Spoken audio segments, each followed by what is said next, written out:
इसको लेकर क्या ख्याल है आप? ये तो गौ माता का गोबर है। अब पता नहीं आप जर्सी का ले आए कि भैंस का ले आए। अच्छा, अब ये भेद भी हो जाएगा। बिल्कुल भेद है। तो आप तो इसके जानकार हैं, विशेषज्ञ हैं, आप तो देखकर बता देंगे कि किसका है। नहीं, ये सब देख के बताने की चीजें नहीं है। हाँ। देसी गाय का गोबर ही शुद्ध है। लेकिन ऐसे देखकर पता नहीं चलता।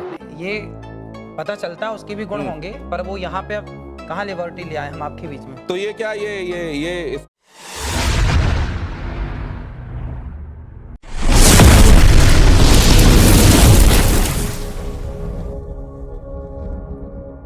दोस्तों, इस बाबा को तो आप लोग बहुत अच्छे तरीके से जानते होंगे, जिसका नाम है अनिरुद्ध आचार्य। और हमेशा से अपने प्रचार के अंदर लोगों को भरमाता रहता है कि गोबर खाओ, गोबर खाने से ये हो जाएगा, बच्चे पैदा होंगे, गोरे हो जाओगे, कोई बीमारी नहीं रहेगी, तरह तरह की बातें ये बताता रहता है। और सबसे परेशान करने वाली बात यह है कि लोग इसकी बातों को सुनकर गोबर तक खा जाते हैं।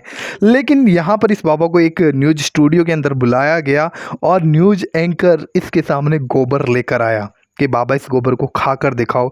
तब इस बाबा का क्या रिएक्शन था, इस वीडियो में आप लोगों को देखने को मिलेगा। और हैरानी होती है दोस्तों उन लोगों के बारे में सोचकर और देखकर कि जो लोग ऐसे बाबाओं की बातों पर डायरेक्ट विश्वास करते हैं और गोबर तक को भी नहीं छोड़ते हैं।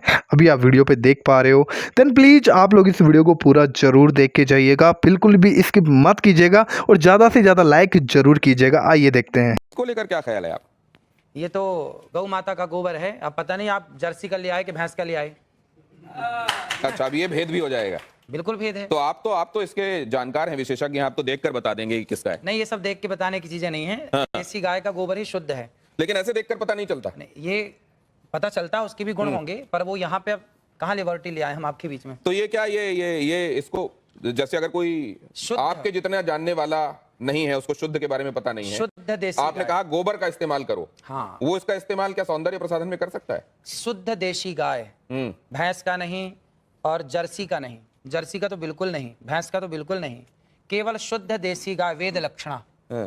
उस गाय के गोबर में गुण है, उस गाय के गौमूत्र में, अर्क में गुण है, सबके मूत्र में गुण नहीं है। नहीं तो अगर इस तरीके से गोबर आपको कहीं मिले तो उसको सौंदर्य प्रसाधन के तौर पर इस्तेमाल नहीं करना चाहिए। ये गोबर खेतों में डाल के खाद बनाने के काम का है, लेकिन जो देशी गाय का गोबर है वह आपके लिए अमृत का। आपने क्या कहा था गोबर के संदर्भ में? क्या आपने इस तरीके के भेद बताते हुए कहा था? जरा वो देखते हैं, वो सुनते हैं। एक बार दिखाइए जरा, फिर उसके बाद चर्चा में वापस आता है। आपने कभी गाय के गोबर से अपने मुंह को धुला? नहीं। केमिकल युक्त फेस वॉश आप यूज करते हैं, लेकिन शुद्ध गाय का गोबर, इस गोबर से नहाने से चमड़ी का कोई भी रोग हो, मैं गारंटी लेता हूं, चमड़ी संबंधी कोई भी रोग हो, आप गौ के शुद्ध देसी गाय के दो गोबर से स्नान करेंगे तो आपका चमड़ी का रोग समाप्त हो जाएगा। इतनी ताकत गोबर में है। देखिए, मैंने कहा, और सिर्फ इतनी बात नहीं है, बांझपन का भी इलाज है ये। तो ये गाय के संदर्भ में आपने कहा, ये बात स्पष्ट है। अब जरा प्रियंका गुप्ता जी ये बताएंगे आपकी कितने बार आपने गोबर से फेशियल किया है, गाय के गोबर से लोगों का? हाँ सर, मैंने तो आज तक, जो मेरी इंडस्ट्री है इसमें मुझे कहीं पे भी पढ़ाया और सिखाया नहीं गया कि गोबर से आप फेशियल कर सकते हो या गोबर से अपनी स्किन को चमका सकते हो। और जैसे कि बाबा जी बता रहे हैं, और अगर ऐसा है तो इसके ऊपर रिसर्च जरूर करना चाहिए। ये अश्विनी जी, आपका कोई इसमें आप एनलाइटन करेंगे क्या? इस तरीके की कोई बात आपके संज्ञान में कभी आई? हाँ, नहीं, as a this thing psychologist मैं बोलूंगा, अगर इन्होंने कहा है तो इनके पास कोई प्रूफ होगा। हाँ, और वो प्रूफ आप सामने लाइए, क्योंकि क्या होता है कि बहुत से लोग जो भी बात करते हैं प्रूफ नहीं होता। अगर आपके पास प्रूफ है, लाइए, लोगों को प्रूफ करके दिखाइए। हमारे शास्त्रों में इसका खूब प्रूफ है। नहीं जी, एक मिनट, मैं शास्त्रों की बात यहां नहीं कर रहा, मैं आज के संदर्भ में बात कर रहा हूं। क्या आपने ऐसा कोशिश करी और आपको रिजल्ट मिला? और मिला तो उसको शख्स उनको वापस हम लोगों का एक त्योहार आता है जी, श्रावणी। सुना है आपने? बिल्कुल सुना है। श्रावणी कब आती है? आप बताइए ना, मैं आप सुन रहा हूं आपकी बात सारी। श्रावणी में हमारे यहाँ सारा समाज, ब्राह्मण समाज को ये निर्देश शास्त्रों में लिखा, श्रावणी जब होती है तो हमारे यहाँ गोबर से स्नान करने की परंपरा है। अभी श्रावणी में जो आई, उस श्रावणी में हमने खुद, हमारे साथ हजारों ब्राह्मण सबने एक साथ। अनुरुद्धाचार्य जी, एक सेकंड, आप जो कह रहे हैं ना गोबर का स्नान, कई बार वो किमाच नहीं होती थी जो लोगों के शरीर में लग जाती थी, उसमें नहीं, मैं क्या कह रहा हूँ, कई बार विधान है, हो सकता है श्रावणी में भी नहाते, लेकिन इसका सौंदर्य प्रसाधन के तौर पर इस्तेमाल हो सकता है। कोई एम्पेरिकल इसके लिए एविडेंसेस हैं क्या? हाँ, पढ़िए आप शास्त्रों को। नहीं, अगर अब ये कह रहे हैं शास्त्रों को नहीं, मैं जब शास्त्र की शास्त्रों बात को नहीं आप कर रहा, मानेंगे पुराने नहीं। शास्त्र की बात ही कर रहे हैं आज के अरे संदर्भ में शास्त्र अगर- नए होते देखिए- नहीं, सब पुराने हैं। देखिए ऐसा मैं शास्त्र की बात इसलिए नहीं कर रहा, नहीं, थोड़ी होती कोई, हमने थोड़ी लिख दिया शास्त्र। रिस्पेक्ट, शास्त्र में तो बहुत कुछ लिखा है, परंतु आज के संदर्भ में, आज एक मॉडर्न जमाने में अरे क्या ये चीज होती है? चलिए इससे क्या इससे आपने इससे आगे निकलते हैं। बताया इसका किसी तो lady ये तो ठीक है कि आप चेहरे पे कुछ और लगा लेंगे, लेकिन जिनको बच्चे ही नहीं हो रहे हैं वो क्यों आईवीएफ क्लिनिक की तरफ जा रहे हैं? जरा ये देखिए क्या कहा अनिरुद्धाचार्य जी ने, जरा देखिए वो, और उसके बाद इस चर्चा पर लौटते हैं। जिसको संतान नहीं होती वो गाय को गेहूं खवाए, और गेहूं जब उसके गोबर से वापस आए तो उसको धुल करके, उसे सुखा करके, उसको पीस करके उस आटे की रोटी बनाकर भगवान को भोग लगाकर वो रोटी खाने से संतान प्राप्ति होती है। अनिरुद्धाचार्य जी, हाँ, आप मैं इस पे बोलूं? आपने ये किस पे एक्सपेरिमेंट किया? खुद पे, दूसरों पे देखा है? अब सुनेंगे आप? हाँ, ऐसा है कि देखिए, आप सैकड़ों डॉक्टरों को दिखाइए, यदि सैकड़ों डॉक्टरों को दिखाने के बाद आपको संतान नहीं हो रही है तो आप तो डॉक्टरों से हार गए, डॉक्टर ने मना कर दिया नहीं हो पाएगा। जब सबसे आप हार गए तो एक एक्सपेरिमेंट कर लेने में क्या बुराई है? आपने रघुवंशम महाकाव्य पढ़ा होगा, महर्षि कालिदास जी ने उसको लिखा है। भगवान राम के जो पूर्वज थे उनका नाम था दिलीप, उनके भी कोई संतान नहीं हो रही थी।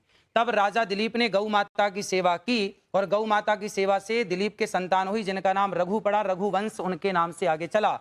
यदि राम का वंश गौ माता की सेवा से आगे चला तो हमारा और आपका वंश भी गौ माता की सेवा से अनिरुद्धाचार्य जी, चलेगा। तो तब पहला। जब नहीं, एक सेकंड, जब दशरथ जी को, आज भी है, आप जब ले आओ। दशरथ जी को यही समस्या सामने आई, हाँ। तो उनको तो भी यज्ञ कराना, पुत्र काम यज्ञ कराना पड़ा, हाँ। तो वो इस विधा से क्यों नहीं हो गया फिर? इस विधा से हुआ। आप समझो, दशरथ जी ने यज्ञ कराया तो यज्ञ में क्या लगता है? यज्ञ किससे संपन्न होता है? भैंस के घी से आहुतियां नहीं होती है ना, बकरी के घी से आहुतियां नहीं होती। जब तक वेद लक्षणा गाय का उसमें घी प्रयोग ना होगा तब तक आपका कोई यज्ञ संपन्न ही नहीं होगा। बिना गाय के ना कोई यज्ञ संपन्न हो सकता है, ना कोई पूजा संपन्न हो सकती है। नहीं, लेकिन एक चीज साइंस ये कहता है कि अगर आपने एक खास तरह की परिस्थितियों में हाँ। खास एक्सपेरिमेंट किया है तो आपको खास रिजल्ट मिलेगा। मैंने आप तो, उसको दोहरा सकते हैं। मैंने तो इस रोटी को खाई है, जो मैंने बोला है, मैंने तो इस रोटी को खाया है। और हमारे बहुत सारे संत समाज जो जंगलों में रहते हैं आज भी वो लोग ये रोटी खाते हैं। और बहुत बच्चा होता है? आप प्रयोग कर लीजिए। नहीं, आपके पास कोई प्रयोग है? नहीं, आपके पास कोई प्रयोग है? देखिए, बोलने में हमारे साथ प्रयोग है इसलिए बोल रहे हैं, प्रयोग ना होता तो बोलते ही नहीं। देखिए, ऐसा कोई भी चीज हम करते हैं उसके साथ प्रूफ लाते हैं कि भाई ये हमारा रिजल्ट है, ये हमारा एग्जाम्पल नहीं, सिर्फ इतना नहीं, गौमूत्र और गाय के गोबर के संदर्भ में कैंसर के इलाज वाला दावा भी किया जाता रहा है। क्या अनिरुद्धाचार्य जी मैं ठीक कह रहा हूं? हाँ हाँ, डॉक्टर बिल्कुल। बैठे हैं। मतलब किसी भी स्टेज का कैंसर तक ठीक हो जाता है। गौ माता के मूत्र में, गौ अर्क में इतनी शक्ति है, यदि शक्ति ना होती तो मेडिकल स्टोरों में गौमूत्र क्यों बिक रहा? कुत्ते का मूत्र बिकता भाई। गौमूत्र बिक रहा है तब तो कोई शक्ति है, दम है, तब ना बिक रहा है, वरना कुत्ते का क्यों नहीं बिक रहा है? नहीं, कहीं नहीं, बिकने वाली हर चीज को आप ये मानते हैं कि वो अपने आप में उसके लिए किसी साक्ष्य या प्रमाण भाई की जरूरत मूत्र नहीं? तो किसी का नहीं बिक रहा गौ माता नहीं, की नहीं, सेवा। मैं पूछ रहा हूं, बिकने वाली हर चीज के संदर्भ में हमको ये मानना चाहिए कि ये सब्सटेंटिव होती होगी इसीलिए बिक रही है? ना ना, नहीं, ऐसा नहीं। डॉक्टर अंशुमान, ये कैंसर में आपने एमबीबीएस किया होगा, आपने स्पेशलाइजेशन किया होगा, उसके बाद आप इतने सालों से कैंसर के पेशेंट्स को ठीक कर रहे हैं, कहीं पर आपने गोमूत्र वाला एक्सपेरिमेंट या गोबर वाला एक्सपेरिमेंट किया है? शुरुआत यहाँ से करें कि हमारा संविधान आर्टिकल 51A सेक्शन H कहता है citizen of India should have scientific temper. वैज्ञानिक सोच रखना चाहिए।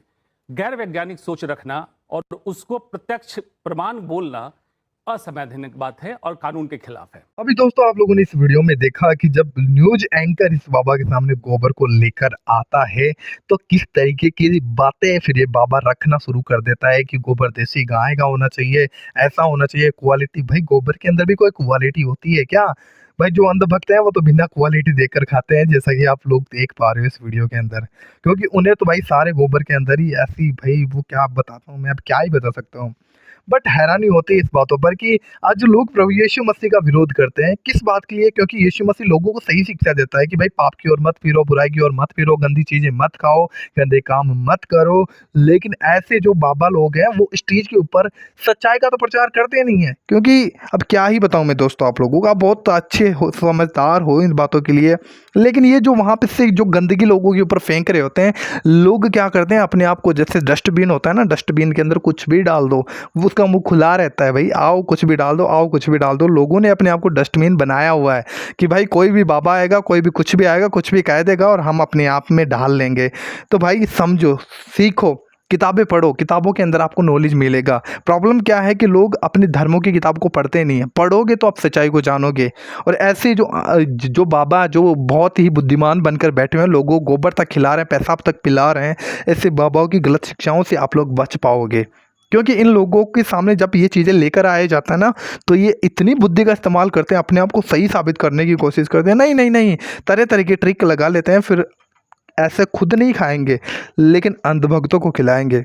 लेकिन दुख वाली बात यह है दोस्तों, अंधभक्त तो ठहरे अंधभक्त जो भाई बाबा की बातों पर विश्वास करते हैं और वैसा ही करते जैसा बाबा कहता है। देन ये वीडियो अच्छा लगा तो जरूर एक लाइक कीजिएगा, इस वीडियो को शेयर कीजिएगा, चैनल पे पहली बार पहुंचे हो जरूर सब्सक्राइब कीजिए। एंड दिल से थैंक यू, आप लोगों ने इस वीडियो को पूरा देखा। तो इस वीडियो को बिल्कुल भी शेयर करना ना भूलिएगा। प्रभु आपको आशीष दे। जय मसीह।